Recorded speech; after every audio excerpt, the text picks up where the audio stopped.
Ana Orantes Ruiz nació en 1937 en Granada, España. A los 19 años, se casó con José Parejo Avivar, cuya madre era conocida por su violencia. Cuando Encarnación Avivar murió, tuvieron que trasladar su ataúd en una carretilla porque no había quien quisiera llevarla sobre los hombros. José era un joven apuesto, pero muy celoso. Aunque el romance que vivía al principio hizo que Ana hiciera caso omiso del perfil de su esposo. Vivieron juntos 40 años, en un larguísimo matrimonio donde procrearon 11 hijos, todos maltratados. A los 7 años de edad, Francisco, el menor de los hijos, intentó tirarse por la ventana para no sufrir más los golpes de su padre. Ana Orantes denunció y denunció, una y otra vez, el maltrato que sufría.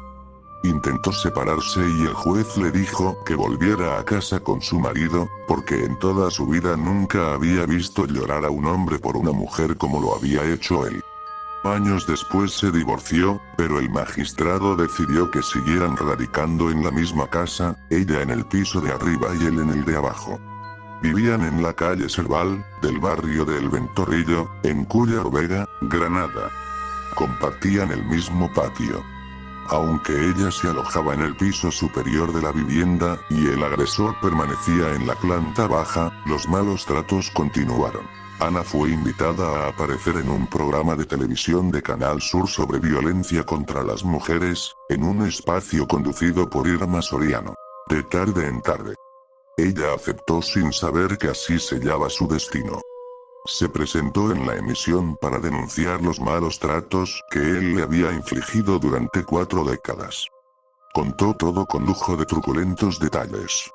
Entre los episodios relatados por el ama de casa andaluza, destacaba el día en que, de vuelta de una feria, el marido de Ana, molesto porque había bailado con un primo suyo, la emprendió a golpes con ella hasta hacerle perder el conocimiento. Dijo la mujer. Afirmó que le daba continuas palizas y que la forzaba, borracho, a mantener relaciones sexuales. El programa se emitió el 4 de diciembre de 1997.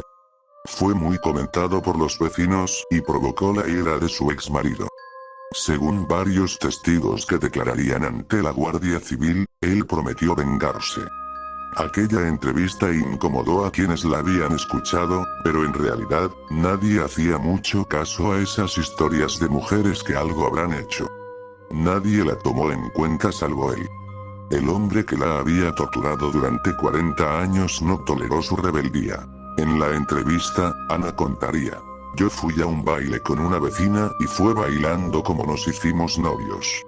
Yo quería darle celos a un novio que había tenido, por eso nos hicimos novios. Mi padre lloraba como un niño, porque yo me fui de casa solo 3 meses después de conocerlo. Le dijo a mi marido, te llevas el sol de mi casa. Yo me fui a casa de mis suegros, nos echaron las bendiciones y nos casamos. Mis suegros tenían por costumbre pagar a una mujer para lavarles la ropa y que la tendieran, porque ellos no tenían patio en la casa. Yo no podía hacer lo mismo, porque el jornal de mi marido no daba para tanto. Mi madre me dijo que le llevara las sábanas a su casa, para que las tendiera. Ese día yo iba a casa de mi padre para ese tema de las sábanas. Se lo dije a mi suegro, también a mi marido, y me fui. La casa de mi madre estaba lejos, a media hora andando. Al regresar me encontré a mi suegro solo. Mi marido estaba en el taller. Me acerqué para decirle que ya estaba allí, y solo por decir eso me pegó. Mi suegro se enteró porque yo di un grito muy grande, porque no me lo esperaba. Él me preguntó qué había pasado. Se lo conté. Se fue en busca de mi marido y le pegó. Mi suegra llegó de una matanza a la que había ido. Cuando se enteró de lo que había pasado, le dijo a mi suegro que lo que hiciera mi marido era cosa nuestra, y que él no se tenía que meter, me diera un beso o me pegara. Él se pasaba toda la tarde bebiendo y jugando a las cartas, que siempre le han gustado mucho. Cuando llegaba a casa siempre encontraba un motivo de discusión. Si estaba la comida fría, porque estaba fría. Si estaba caliente, porque estaba caliente. La cuestión era pegarme. A veces me sentaba en una silla y me daba con un palo, hasta que yo tenía que darle la razón, porque no podía más. Al principio yo no le denunciaba, porque en aquella época no se hacía. Luego, al final, sí, pero la verdad es que no me servía de mucho. Lo que me dijeron es que esas son peleas normales en la familia. Y él lo único que hace es amenazarme con que un día me tiene que matar. Él me daba dinero, pero yo siempre tenía que tenerle por delante su botella o sus 2 botellas a la hora de comer. Y por la mañana temprano, el coñac, porque si no también me pegaba. Si había un nuevo, era para él. Él siempre era el primero, el segundo y el tercero. Lo que sobrara era para los niños, a mis hijos, mi exmarido les ha echado de casa. A uno, con 16 años, le hacía la vida imposible. Les pegaba por llegar media hora tarde, y les fastidiaba hasta que se iban de casa. La verdad es que son unos niños modelo, buenísimos, a pesar de lo que los pobres han visto en mi casa. Una de mis hijas se casó con solo 14 años, porque él quiso abusar de ella. Yo no quería que mi hija se casara tan pronto, le decía que aguantara, pero ella insistió, y finalmente se casó. En una de las discusiones me cogió por el cuello para ahogarme, y yo ya dije que estaba harta y que no iba a echar más hijos de casa. Así que pedí el divorcio, y me lo concedieron. Como tenemos una casa de 2 plantas, para mí se quedó la de arriba, y para él la de abajo. No hacía más que amenazarme. Luego conoció a otra mujer y se fue.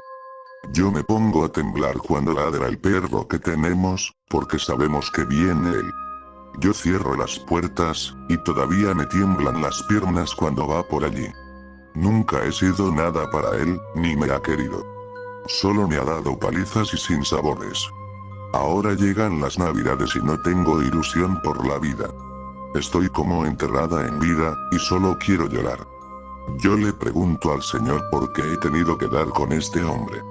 José Parejo Avivar sintió como una afrenta intolerable que su exmujer contara en la televisión cómo él la maltrataba y la forzaba a mantener relaciones sexuales, incluso después de cada parto de sus 11 hijos. 13 días después de la transmisión del programa de televisión, el 17 de diciembre de 1997, decidió cobrarse la humillación. Dado que seguían viviendo en la misma casa, fue a buscar a Ana. Le dio una golpiza y después la arrastró al patio. La dejó molida a golpes, para luego atarla con una cuerda a una silla.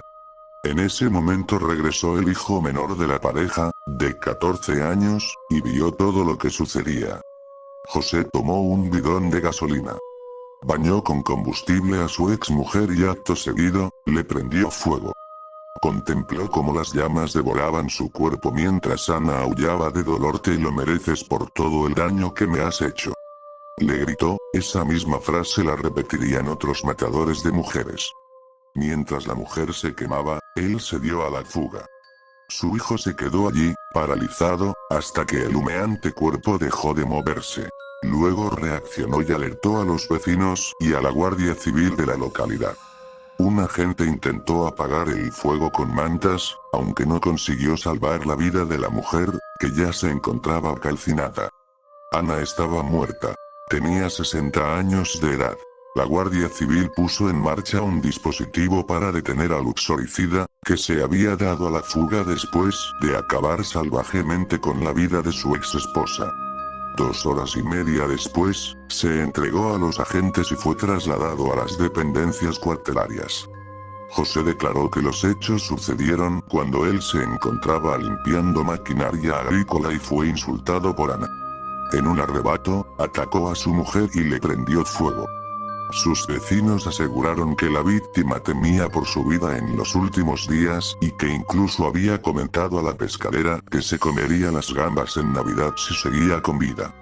Ana Parejo Orantes, la hija mayor, precipitó su boda y se casó a los 14 años para dejar de ver a su padre. Temía ser violada por su papá. Que sepa todo el mundo que intentó abusar de mí desde los 8 años hasta que me fui de casa, gritó en el juicio contra su padre: asesino, criminal, nazi, cobarde. Le dijeron sus propios hijos durante el juicio. Le juraron también que cuando muriera no irían a su entierro. Y lo cumplieron. Francisco Álvarez Cascos, vicepresidente del gobierno en el momento en que Ana Orantes fue asesinada, declaró que el asesinato había sido un caso aislado, obra de un excéntrico. Tras la muerte de Orantes, más de 1000 mujeres fueron asesinadas en España, sin contar las que se suicidaron a causa de los maltratos propinados por sus parejas, ni las que murieron a causa de lesiones o enfermedades causadas por los golpes. Murieron apuñaladas, atropelladas, quemadas vivas, descuartizadas, lanzadas al vacío. En muchos casos, tras soportar malos tratos durante años en silencio. En muchos otros, después de denunciar agresiones y amenazas en múltiples ocasiones. Paradójicamente, esa hoguera de odio y de injusticia se transformó en un incendio que recorrió el país. Protestas, movilizaciones, denuncias, se fueron sucediendo. Fue un incendio que consiguió incluso sacudir de su letargo a los medios de comunicación, cómplices hasta entonces del silencio y del desdén hacia la violencia contra las mujeres. Por primera vez, toda la sociedad se sintió interpelada por un asesinato tan bárbaro como injusto, tan real como simbólico. Su asesinato conmocionó a la opinión pública. Hubo manifestaciones de repulsa y movilizaciones, en las que durante años se pudo oír el grito de Ana somos todas. Se sucedieron los homenajes y las muestras de condolencia. Las feministas la tomaron como bandera. El caso provocó una revolución legislativa que comenzó con la reforma del Código Penal y culminó con la aprobación por unanimidad, en 2004, de la Ley Integral contra la Violencia de Género. Poco después se puso en marcha 016, un servicio de información telefónica dirigido a las víctimas de violencia de género, los familiares, las amistades y la población en general, que funciona las 24 horas los 365 días del año desde cualquier lugar de España y que no deja huella en el recibo telefónico. Antes del homicidio de Ana Orantes, las mujeres asesinadas por sus parejas o exparejas se quedaban fuera de las estadísticas y se englobaban dentro del concepto de parricidio, cualquier homicidio cometido contra un familiar en primer grado. No había distinción en función del sexo. El tema carecía de interés jurídico y social, y estos asesinatos se trataban con desdén. No se contabilizaban los cometidos por novios o exparejas y se hablaba de violencia doméstica, es decir, estaban incluidos todos los miembros del seno familiar y no era una violencia especialmente dirigida a las mujeres. La periodista Nuria Varela publicó el libro La voz ignorada. Ana Orantes y el fin de la impunidad, donde repasa el caso de la granadina y sus consecuencias. El texto nació del deseo de homenajear a una mujer que perdió su vida por la verdad y que, gracias a su valentía, consiguió sacudir la conciencia de un país, modificar sus leyes, romper el silencio e introducir en el debate público y la agenda política lo que hasta entonces era una cuestión circunscrita al ámbito privado. Cosas de pareja. En diciembre de 2004, se aprobó en España la Ley Integral contra la Violencia de Género. Justo un mes antes de aprobarse la ley, José Parejo fallecía en el Hospital Ruiz de Alda de Granada, tras sufrir un infarto al miocardio en la prisión de Albolote, donde cumplía 17 años de condena por asesinato. Ese mismo año, a solo 300 metros de distancia del lugar donde fue asesinada Ana Orantes, Encarnación Rubio fue atropellada en varias ocasiones por su marido. Fue la primera mujer asesinada después de que un juez la amparara con una orden de protección. Como una ironía, en 2009 Jesús Parejo Orantes, el hijo de la trágica pareja, fue condenado a 15 meses de prisión por maltratar a su mujer, la albanesa Teuta Sheme. Ella salió con una muñeca lastimada. Aunque Jesús tenía testigos de la pelea y de las dobles intenciones de su pareja, quien al parecer quería aprovecharse del caso de Ana Orantes para obtener una indemnización del hijo, el juez desestimó sus declaraciones. Lo juro por la memoria de mi madre, que en paz descanse. Mi mujer miente, mi mujer miente. Discutimos por una tontería. Ella se puso muy nerviosa, estaba como endemoniada. No aguanto más, le dije. Cogí un bolso, eché mis cosas y salí. Ella me siguió y me atacó. Me puse muy nervioso y no sé ni qué pasó. Es evidente que tiene un brazo escayolado, pero tengo testigos. La pareja que estaba con nosotros dice que se cayó, aseguraba. 34 asociaciones feministas se indignaron cuando la jueza decana de Barcelona, María Sanauja, aseguró que tenía la percepción real de la existencia de denuncias por malos tratos falsas o infladas. Añadía que muchas mujeres las interponían para obtener beneficios a la hora de la separación y el divorcio. Estas palabras le valieron la denuncia de las asociaciones de mujeres. Las denuncias falsas fueron una de las trabas de la nueva ley. La misma ley que comenzó a fraguarse tras la muerte de la madre, hoy condena al hijo, según él, injustamente. Elena, una rumana de 47 años, inmigrante ilegal, amiga de la pareja desde hace 2 años y testigo de pleito, dio la cara por Jesús y dijo no le hizo nada. Ella ha utilizado el nombre del padre, ¿me entiende? Todo el tiempo decía. Si yo hago denuncia a mi marido, como el padre ha sido un criminal, a mí me dan trabajo, me dan piso donde vivir y estoy mejor. Muchas veces me lo ha dicho, declaró. Pero el ayuntamiento puso a disposición de la víctima los servicios sociales municipales por si requería ayuda y para resarcirla del momento traumático que sufrió. Se nos está condenando solo por ser hijos de Ana Orantes. Teuta se ha aprovechado de nuestro apellido, y ha sido tan doloroso para la familia como si nuestra madre hubiese muerto otra vez, declaró Rafael Parejo Orantes, apoyando la inocencia de su hermano. Jesús terminó con una orden de alejamiento.